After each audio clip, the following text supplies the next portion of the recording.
My dear ladies and gentlemen, there comes a time in every life when the road splits in two. You stand there when you don't know which way to go.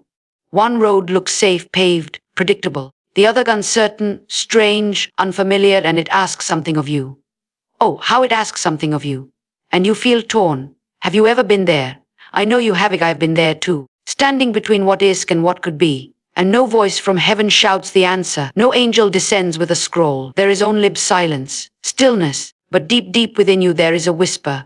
Every hard decision begins at a crossroads. It is a place we do not choose, but rather a place life brings us to. One moment everything seems smooth, and the next we are standing still, staring down two diverging paths. We don't know how we got there so quickly, and we certainly don't know which direction to take. One way looks comfortable, maybe even familiar, and the other looks uncertain, risky, filled with shadows. And in that moment, you feel the weight of the decision press against your chest. Your heart begins to whisper, your mind begins to race, and the world around you seems to fade into silence. This is not a small choice. This is not about what to wear or where to eat. This is about life. It's about destiny. It's about choosing what kind of person you want to be, and what kind of life you're willing to live. It's about what you're willing to leave behind, and what you're brave enough to step into. This kind of decision makes your knees weak. It makes your palms sweat. You try to reason it out. You try to write lists, make pros and cons, talk to friends, read books, even pray, and still the answer doesn't come. That's because the answer doesn't live in the mind. Not here. Not at this kind of crossroads. The mind wants to be safe. It wants to calculate. It wants to control. But the heart, the soul, they are pulling you towards something deeper. And in that moment, as you stand between what is and what could be, you realize that this decision will shape something foundational in you.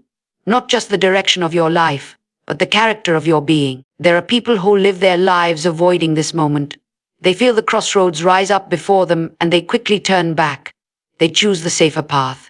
The one everyone else understands. The one with signs and lights and clear direction. And there is nothing wrong with that, not on the surface. But inside, something gets quieter. A voice within them gets smaller. And the next time a hard decision comes, it's even harder to hear. Because the crossroads doesn't just ask for a choice. It asks for truth. This is the place where truth is uncovered. Not truth about the world. Truth about you. Who are you when no one else can guide you? Who are you when no one else understands? Who are you when it's just you and the road and a silent voice within that says, there is more than this. The crossroads doesn't rush you. It doesn't force your hand. It waits. It lets you look down both paths. It lets you imagine what could be. But it will not wait forever. Life keeps moving. The moment eventually asks for action. It demands movement. And no matter which way you go, you will have to leave something behind. That is what makes it so hard. That is what makes it so sacred. There is loss in every great decision. Even if the future is beautiful, there is still a kind of death. The death of what you do not choose. Some will stand there and wish they didn't have to choose.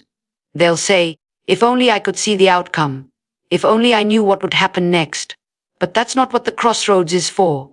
It doesn't show you the ending. It shows you yourself. It shows you what you value, what you fear, what you believe about life, about trust, about calling. It is not a puzzle to solve. It is a place to be revealed. And in that revealing, you begin to understand this isn't just a decision. It's a turning point, a sacred one. The answer won't come from outside. You must go within. When faced with a hard decision, the first instinct for many is to look outward. We seek the counsel of others. We ask for advice, hoping someone wiser or more experienced will give us the answer we're too afraid to face on our own. We read books, scroll through articles, listen to speeches, hoping a single line will light up like a signpost in the dark. We call friends, mentors, and family members, laying out our confusion in the hope that they will offer clarity. And often they do speak. Sometimes gently, sometimes firmly, but still something inside us remains unsettled. Because deep down, we know the true thing no one else can decide for us. No voice, no matter how loving or learned, can replace the voice that speaks from within. That voice is not always loud. It doesn't shout. It doesn't clamor for attention. It waits. It waits beneath the noise of opinions, beneath the fears and expectations, beneath the surface-level logic we try so hard to cling to. That quiet voice, that still presence is where the real answer lies. It knows what fits the shape of our soul. It knows what belongs to us and what does not. Going within is not easy. It requires silence in a world full of noise. It requires stillness in a life driven by movement. It asks us to become deeply honest, not with others but with ourselves. It requires us to peel back the layers of what we've been told, what we think we should do, what would make others proud, what would make sense on paper. And instead ask, what do I truly know to be right, even if I can't explain it? That kind of knowing does not come quickly. It comes slowly, quietly, like a whisper after a long silence. We've been trained to believe the answer is always somewhere out there. That if we gather enough information, ask enough questions, follow enough steps, the answer will appear. But the truth is, answers to the most important decisions don't live in the outer world. They are hidden deep within the soul. And the longer we avoid going inward, the more confused we become, the more we chase external clarity, the more the inner voice fades. Going within means turning away from the approval of others. It means being willing to stand alone in what you know.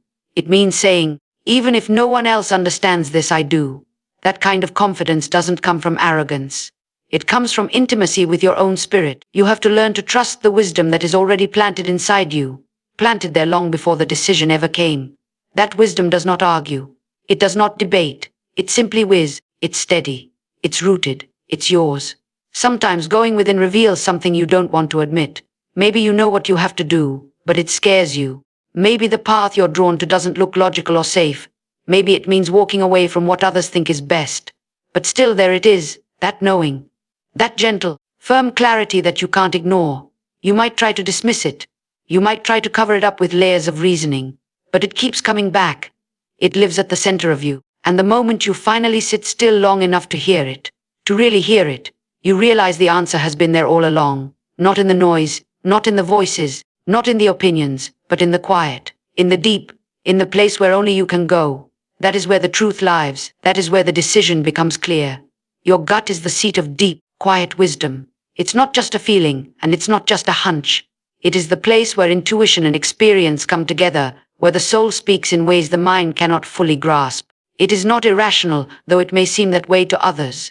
It is not reckless, though it may lead you where others would never dare to go.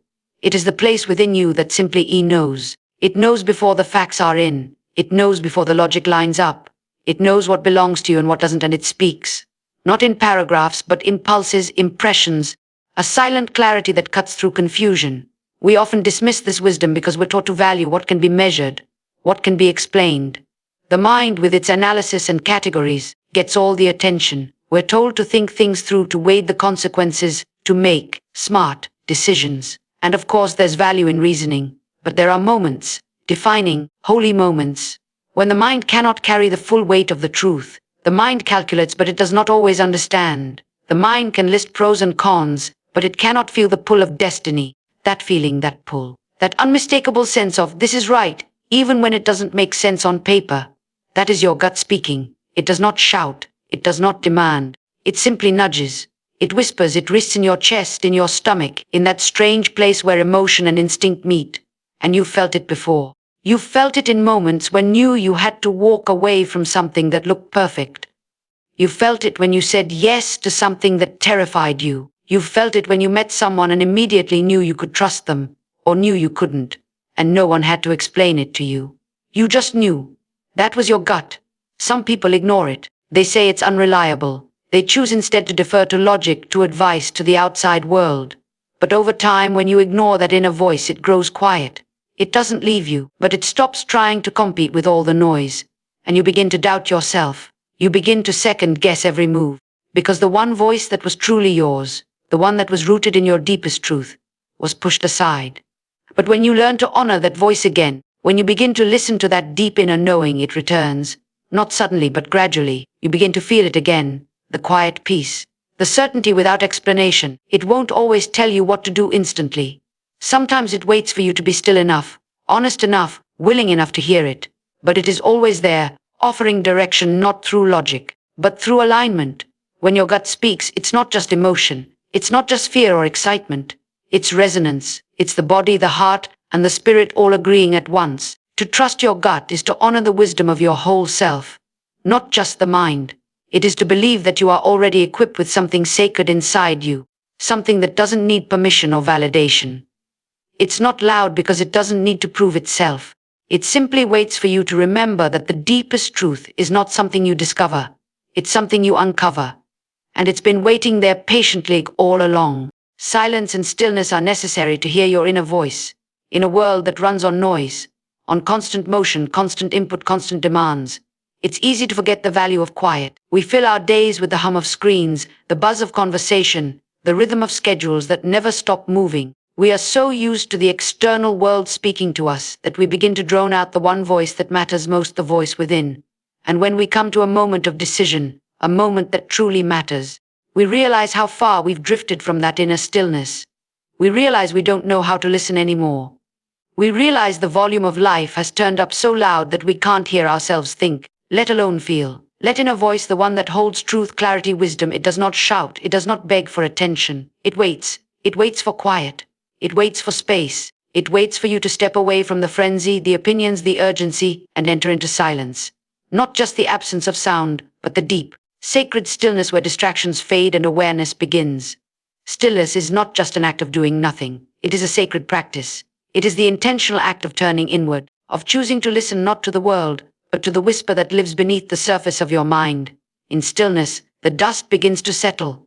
Thoughts that once raced now slow. Emotions that once roared now soften. And in that softening, something remarkable happens. You begin to feel, not just think, but to feel. You begin to notice what stirs within you. You begin to sense what is real and what is noise. That clarity does not arrive with fanfare. It arrives gently, like light filtering through clouds. And the more time you spend in that space, the more you begin to trust it.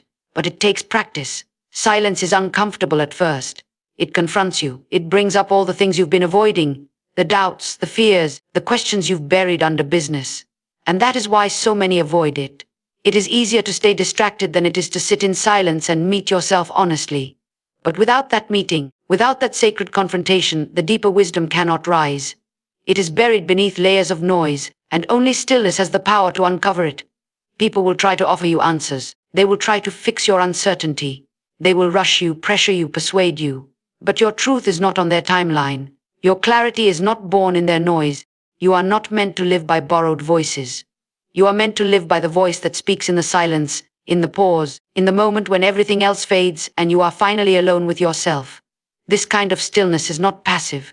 It is powerful. It is where discernment is born. It is where direction becomes clear. Not because someone told you, not because the facts aligned, but because something deep inside you confirmed it. That confirmation doesn't come through thinking harder or doing more. It comes through listening better, deeper. It comes through choosing to create space in your life where the soul has room to speak. We must become people who know how to wait. Who know how to be still, not just when things are easy, but especially when the pressure rises. Because stillness is not a luxury. It is a necessity. And silence is not empty. It is full of answers that cannot be spoken in noise. When we quiet the world around us, we begin to hear what has been speaking within us all along. True clarity often defies logic and external validation. When you're standing in the tension of a difficult decision, it's natural to want things to make sense. You want the pieces to fit together. You want the facts to line up, the steps to unfold neatly, the outcome to feel predictable and secure. You want to look at the choice and say, yes, this adds up. But the truth is, the clearest knowing you'll ever have often doesn't follow that path. It doesn't always show up dressed in reason.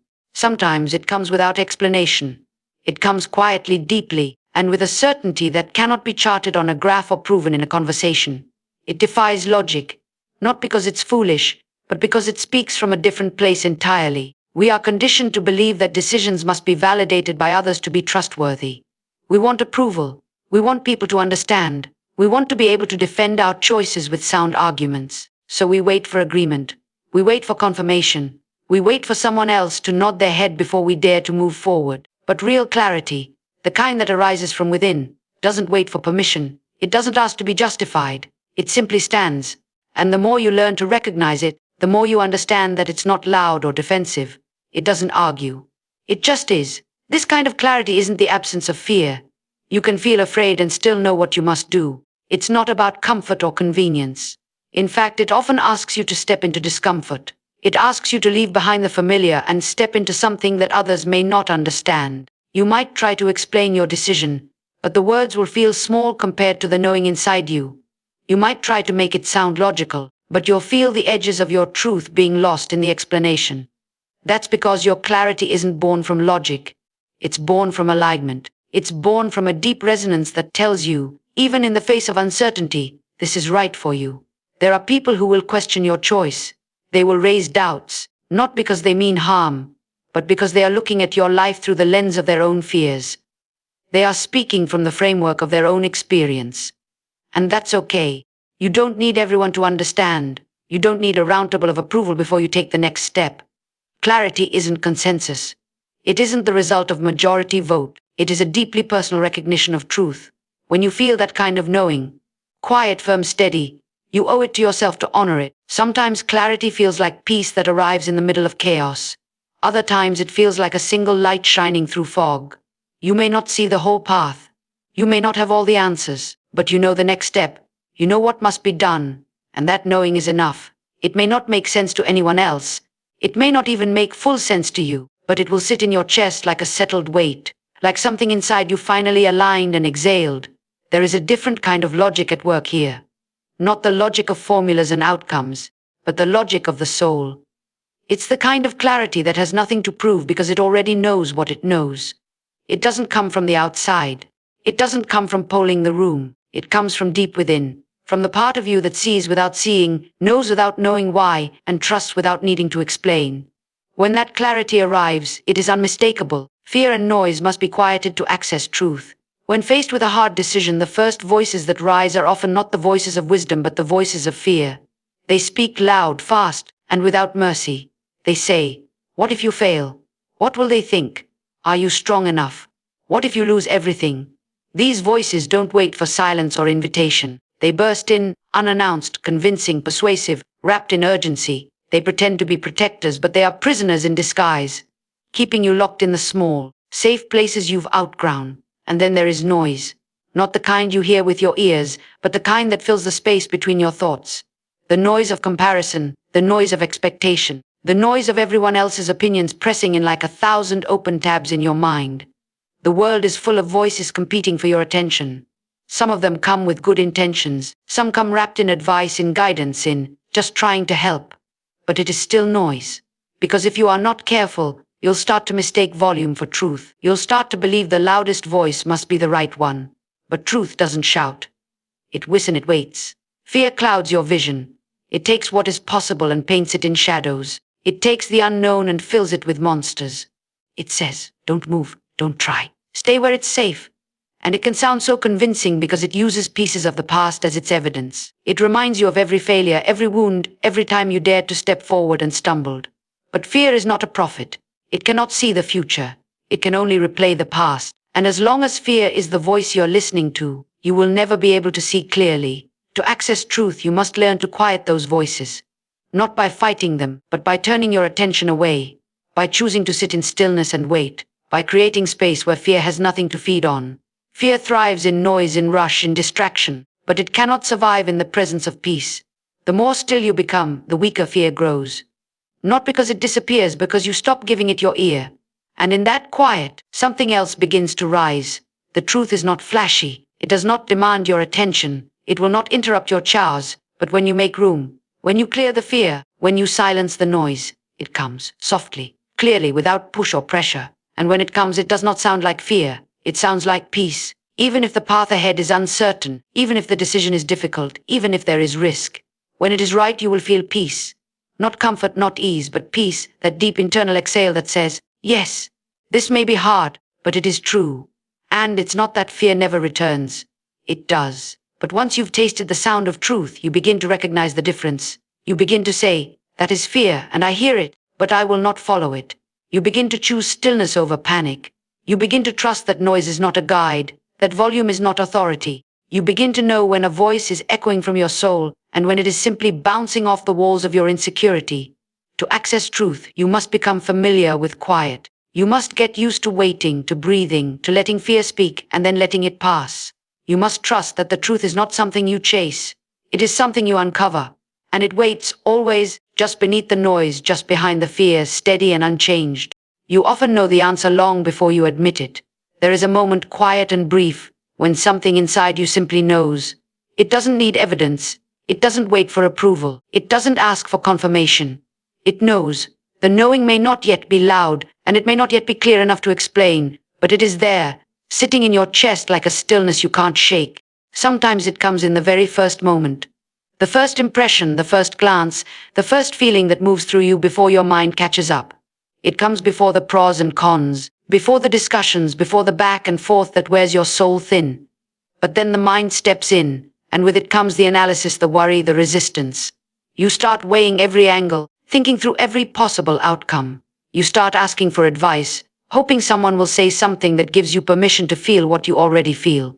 You go in circles, exhausting yourself in the search for clarity, when deep down the truth is already resting inside you.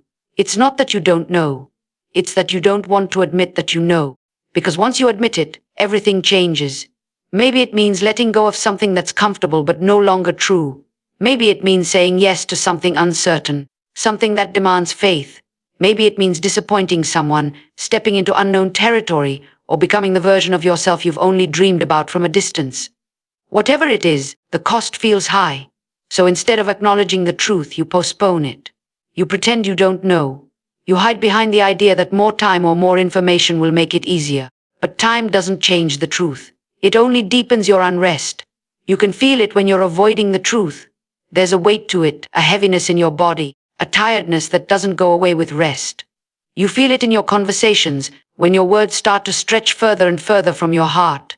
You feel it in your spirit, when even moments of peace are haunted by a quiet unease. And the longer you deny what you already know, the more disconnected you become. Disconnected from yourself, from your sense of purpose, from your own peace. But then there comes a moment, not always dramatic, sometimes barely noticeable, when you stop running, you stop performing clarity and start reaching for it honestly. You return to that quiet moment when the answer first arrived, and you finally let yourself see it for what it is. And in that moment something shifts.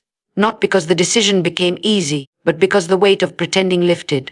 Because truth, even when hard, always brings relief. It brings alignment. It brings you back to yourself.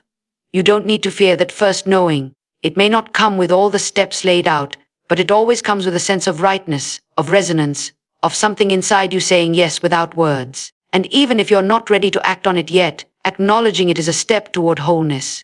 It's a step toward integrity. Because you are never more powerful than when you are aligned with your own truth. And that alignment begins the moment you stop saying, I don't know, and start saying, I do know. I'm just afraid of what that means. So much energy is spent avoiding what we already know. So much time is wasted pretending the answer hasn't come. But the soul is honest, and it's patient. It will keep offering you that quiet knowing again and again, until you are ready to listen. Until you are willing to stop hiding from your own clarity. Until you remember that truth doesn't leave you. It waits for you. And once you admit it, it becomes your anchor. The right decision often brings peace, not perfection. We spend so much of our lives chasing the perfect answer, the flawless path, the option that will satisfy everyone, eliminate all risk, and ensure success without pain. We wait for the moment when everything feels easy, clear, and tied together with a neat little bow. But that moment rarely comes because perfection is an illusion. It is a moving target, always just out of reach. It promises comfort, but it delivers pressure. It makes you believe that if something is right, it must be effortless, pain-free, and universally applauded. And when that ideal doesn't show up, you start to question your decision, as if struggle is a sign of failure instead of a part of the process. But the right decision does not always feel perfect. It doesn't always bring applause. It doesn't erase all fear or guarantee smooth sailing. Sometimes the right decision looks like walking away from something good, not because it was bad, but because it was no longer true. Sometimes the right decision stings, it cuts ties, it disappoints people. It leaves you standing in unfamiliar territory, with nothing but your peace to hold on to. And that's what sets it apart. Not perfection, not applause, but peace. A deep, unshakable peace that lives underneath the noise, underneath the questions, under even the fear. Peace isn't loud. It's not flashy. It doesn't always come with immediate confirmation. It shows up quietly, like breath after a long sprint, like still waters after a storm. It's the kind of peace that says, I don't know everything, but I know this is right. It may not make the road easy, but it anchors you as you walk it. And that peace becomes a guide, not because it answers all your questions, but because it gives you the strength to live the answers as they unfold. So many people confuse peace with comfort. They think that if something feels difficult or uncertain, it must not be right. But real peace doesn't mean you won't feel fear. It means the fear no longer has the final word. It means you can feel unsure and still be steady. It means you don't have to pretend to have everything figured out, because your spirit already knows what your mind is still learning to trust. And that kind of peace only comes when you stop chasing perfection and start listening to the truth inside you. Perfection demands performance. It asks, will this make me look good? Will this please them? Will this be the safest, most predictable path? But peace asks something entirely different. It asks, is this honest? Is this aligned with who I am? Can I lay my head down at night and know I honored my truth? And when you answer from that place, the decision may not look perfect from the outside, but it will sit right on the inside. It will not leave you wrestling, second-guessing, spinning in circles trying to please everyone and still losing yourself in the process. You know the difference. You've felt it before. That moment when you made a hard choice, and even thought it hurt you felt free. That moment when you said yes to something uncertain, and even though your hands shook, your soul exhaled. That is peace. Not perfection, not certainty, not control, but a grounding centered knowing that you can move forward with grace, even if the outcome is unknown. When you make decisions from this place, you stop needing everything to be flawless. You stop waiting for all the lights to turn green before you take a step. You stop looking for approval from every corner and begin to honor your own alignment. And you realize that the right decision may not make everything easy, but it will make you whole. It may not remove all challenge, but it will return you to yourself, and that return is worth far more than perfection ever promised to be. When it comes time to make a hard decision, you are not searching for answers in the noise of the world. You are returning to the truth already alive within you. That truth may not come wrapped in logic or the comfort of certainty. It may not be met with approval or look perfect to others. But it carries the weight of peace, the quiet authority of knowing, the stillness that says, this is right. You don't need every step to be clear, and you don't need every voice to agree. You need the courage to trust your gut, to listen beneath the fear, beneath the noise, to the soft, unwavering voice that has been waiting patiently for you to hear it. That is where your strength is, that is where your freedom is, and that is where your next step begins.